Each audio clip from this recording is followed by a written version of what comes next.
नमस्कार शेतकरी बंधूंनो, मी ज्ञानेश्वर चिकणे. आज आहे 26 मे 2026.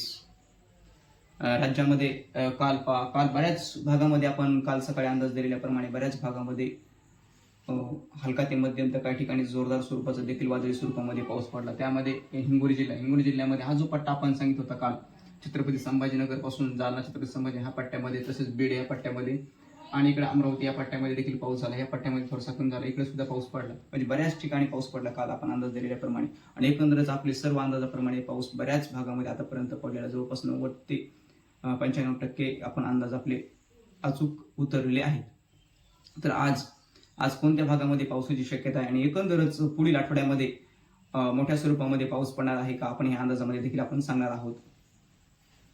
तर आज देखील मोठ्या स्वरूपामध्ये पावसाचा अंदाज आहे. शेतकऱ्यांना जोरदार स्वरूपामध्ये वादळी वाऱ्यासह पाऊस पडणार आहे. तो कोणत्या जिल्ह्यामध्ये? आज देखील हिंगोली जिल्ह्यामध्ये आज पण जोरदार स्वरूपामध्ये पावसाची शक्यता आहे. तसेच नांदेड जिल्ह्यामध्ये देखील आज जोरदार पावसाची शक्यता आहे. हा पाऊस दुपारच्या नंतर सुरू होणार, रात्री पण हा पाऊस पडणार आहे बऱ्याच भागामध्ये. तसेच लातूर जिल्ह्यामध्ये रेणापूर, अहमदपूर, जळकोट या भागामध्ये बऱ्याच ठिकाणी पावसाचा अंदाज आहे आज देखील.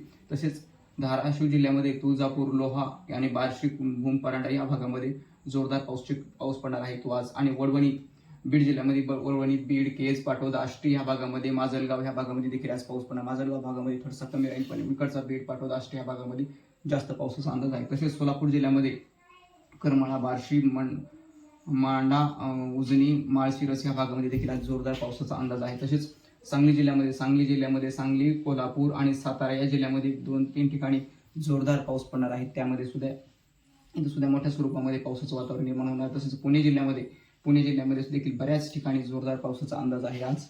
पण सर्व क्षेत्रावर पाऊस नाहीये, म्हणजे तो अशा डॉट ठिकाणी पाऊस पडणार आहे. जवळपास 15-20 किलोमीटरमध्ये जोरदार स्वरूपामध्ये पाऊस पडणार आहे. मोठ्या क्षेत्रावर अजून पाऊस शेतकऱ्यांना नाही, पण ह्या भागामध्ये मात्र मोठ्या क्षेत्रावर पाऊस पडण्याची शक्यता आहे. थोड्याशा क्षेत्रावर मोठ्या स्वरूपामध्ये, म्हणजेच लातूर, धाराशिव, नांदेड आणि बीड, परभणी, अंबाजोगाई या भागामध्ये बऱ्याच ठिकाणी. तसेच परभणी जिल्ह्यामध्ये सोनपेठ, गंगाखेड, पालम या भागामध्ये देखील आज पावसाचा अंदाज आहे. जोरदार ठिकाणी, काही ठिकाणी हलक्या सुद्धा स्वरूपामध्ये पाऊस पडणार आहे. तसं काही ठिकाणी पेनवाडी तर काही ठिकाणी शिंपल्यासारखा सुद्धा पाऊस पडणार आहे. तसेच सेलू, जिंतूर इथं सुद्धा पाऊस पडणार आहे. तसेच वाशिम जिल्ह्यामध्ये रिसोड, मालेगाव, मानोरा या भागामध्ये देखील पाऊस पडणार. तसेच यवतमाळ जिल्ह्यामध्ये धारवा, पुसद, उमरखेड या भागामध्ये देखील पाऊस पडणार आहे. आणि इकडे विदर्भामध्ये कोटोल आणि भीमपूर या भागामध्ये सुद्धा, भंडारा जिल्ह्यामध्ये गोंदिया, चंद्रपूर या भागामध्ये देखील आज पाऊस पडणार. तसेच अमरावती जिल्ह्यामध्ये देखील पाऊस पडणार आहे. आणि बुलढाणा, अकोला या भागामध्ये देखील आज पाऊस पडणार आहे. पण इकडचा पाऊस थोडासा दुपारी पाऊस सुरू होणार, इकडचा थोडा रात्री सुरू होणार पाऊस, हा रात्री पाऊस सुरू होणार. आणि इकडचा पाऊस हा लवकर सुरू होणार आहे विदर्भाकडचा. तर विदर्भाकडे मात्र इथून पुढे आता पाऊसमान वाढणार आहे. शेतकऱ्यांना बऱ्याच आपल्या शेतकऱ्यांच्या कमेंट येत होता की विदर्भामध्ये पाऊस नाही, पण विदर्भामध्ये मात्र आता पाऊस इथून पुढे वाढणार आहे. आपण 26 तारखेपासून विदर्भामध्ये मोठ्या क्षेत्रावर पाऊस पडणार, आपण असं पहिल्यापासून अंदाज दिलेला. त्याचाच परिणाम हा दिसून येत आहे की विदर्भामध्ये आता पाऊस थोडा वेगळं सरकत आहे. म्हणजे एकंदरच बाउंड्री तयार झालेली होती. छत्रपती संभाजीनगर, जालना जिल्हा ह्या जिल्ह्याचा जो दक्षिणेकडच्या भागामध्ये पाऊस पडत होता आणि उत्तरेकडच्या भागामध्ये पाऊस पडत नव्हता. पण आता आपण जे सांगितले होते की 28 तारखेपासून पाऊस पडणार आहे, तो 27 तारखेला पाऊस सुरू होणार आहे चांगल्या मोठ्या क्षेत्रावर. पण आज देखील इथं बऱ्याच ठिकाणी पावसाचा अंदाज आहे, पण हलक्या स्वरूपामध्ये. 28 तारखेपासून अजून जोरदार पाऊस पडणार आहे. तसेच आता अहिल्यानगर जिल्ह्यामध्ये देखील जामखेड, कर्जत, श्रीगोंदा, पारनेर या भागामध्ये बऱ्याच ठिकाणी जोरदार स्वरूपामध्ये पावसाची शक्यता आहे. बऱ्याच ठिकाणी, सर्वदूर व्यापक स्वरूपामध्ये नाहीये. तसेच संगमनेर या भागामध्ये देखील पावसाचा अंदाज. नाशिक जिल्ह्यामध्ये मनमाड, त्र्यंबकेश्वर, निफाड या भागामध्ये देखील पावसाचा अंदाज आहे. बऱ्याच ठिकाणी हलका ते मध्यम तर काही ठिकाणी जोरदार स्वरूपामध्ये. तसेच 40 इथं सुद्धा पावसाची शक्यता आहे.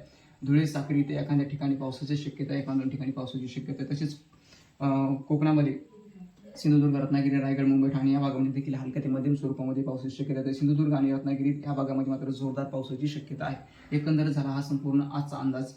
तर ज्या भागामध्ये जिल्हा किंवा तालुका जर विसरला असा तुम्ही त्या भागाची कमेंट करू शकता, पण त्याच कमेंट करू नका. आणि आता ह्या आठवड्याच्या नंतर म्हणजेच 1 जून पासून राज्यामध्ये मोठ्या क्षेत्रावर शेतकऱ्यांना पाऊस पडणार आहे. हा मान्सून पूर्व मोसमी पाऊस आहे आणि 1 जून पासून काही भागामध्ये मान्सूनची ढग येणार आहे. त्यामध्येच कोल्हापूर, सांगली, सातारा इथे मान्सूनचे ढग आलेले तुम्हाला दिसते 1, 2, 3 जूनला. तर एकंदरच 3-4 जून पासून मान्सून व्यापक स्वरूपामध्ये धरणारा रेंज हे धरणार आहे तो. त्यामध्ये धाराशिव, लातूर या भागामध्ये 7 जूनपर्यंत, बीड, परभणी, नांदेड या भागापर्यंत 7 जूनपर्यंत मान्सून येण्याची शक्यता आहे. आणि 7 जूनपर्यंत महाराष्ट्रामध्ये बऱ्याच ठिकाणी वाहणी स्वरूपामध्ये वडे नाले वाहणारा पाऊस हा 1 ते 7 जूनच्या दरम्यान पडणार आहे. तो म्हणजे दक्षिण पश्चिम महाराष्ट्र म्हणजे हा जालना, छत्रपती संभाजीनगर या भागापासून इकडे खूप मोठ्या क्षेत्रावर पाऊस पडणार आहे. तर काही ठिकाणी इकडे विदर्भामध्ये सुद्धा पाऊस पडणार आहे. बऱ्याच ठिकाणी व्यापक स्वरूपामध्ये पाऊस पडण्याची शक्यता आहे. मान्सून शेतकरी यावर्षीचा मान्सून देखील चांगला पडणार आहे. त्यामध्ये कुठले मान्सून म्हणजेच यावर्षी दुष्काळी परिस्थिती निर्माण होणार नाही हा माझा अंदाज पहिल्यापासून आहे. म्हणजे जवळपास आज 1.5 वर्षापूर्वीचा अंदाज दिलेला आहे मी, आणि तोच अंदाज ठाम आहे. म्हणजेच यावर्षी अल्निनोचा परिणाम आपल्या महाराष्ट्रावर नाहीच, आणि भारतामध्ये बऱ्याच भागामध्ये अल्निनोचा परिणाम यावर्षी दिसणार नाही. थोड्याफार प्रमाणामध्ये क्षेत्रामध्ये थोड्या क्षेत्रावर दिसण्याची शक्यता आहे. म्हणजे राजस्थानच्या भागामध्ये दिसण्याची शक्यता थोडीच आहे. असं एवढा इफेक्ट जे की 2015-2016ला इफेक्ट अल्निनोचा होता, तसे 2008 मध्ये मोठ्या प्रमाणामध्ये अल्निनोचा इफेक्ट पडलेला होता. त्याप्रमाणे यावर्षी 2026ला इफेक्ट एवढ्या मोठ्या प्रमाणामध्ये पडणार नाही. मान्सून हा सरासरी इतका पडणार आहे महाराष्ट्रामध्ये, आणि कुठेही दुष्काळी परिस्थिती निर्माण होणार नाही. फक्त ओढताण देणार आहे पाऊस. थोडासा ओढताण तर दरवर्षी देत असतो. दरवर्षी आपल्या मनासारखा पाऊस कधी पडलेला आहे. ओला दुष्काळ जरी असला तरी खूप नुकसान होते, आणि कोरड्या दुष्काळामध्ये नुकसान होते. तसं यावर्षी तशी नुकसानकारक म्हणजेच दुष्काळी परिस्थिती निर्माण होणार नाही. ओला दुष्काळ नाही आणि कोरडा दुष्काळ नाही, मध्यम स्वरूपामध्ये, म्हणजे मध्यम, फक्त थोडासा अधिक धरावं लागणार आपल्या शेतामधून अशा स्वरूपामध्ये पाऊस पडणार आहे. आणि ओढे नाले नद्या सुद्धा यावर्षी वाहणार आहे, धरणं सुद्धा भरणार आहेत. हा माझा अंदाज पहिल्यापासून आहे, आणि त्याच अंदाजावर मी ठाम आहे.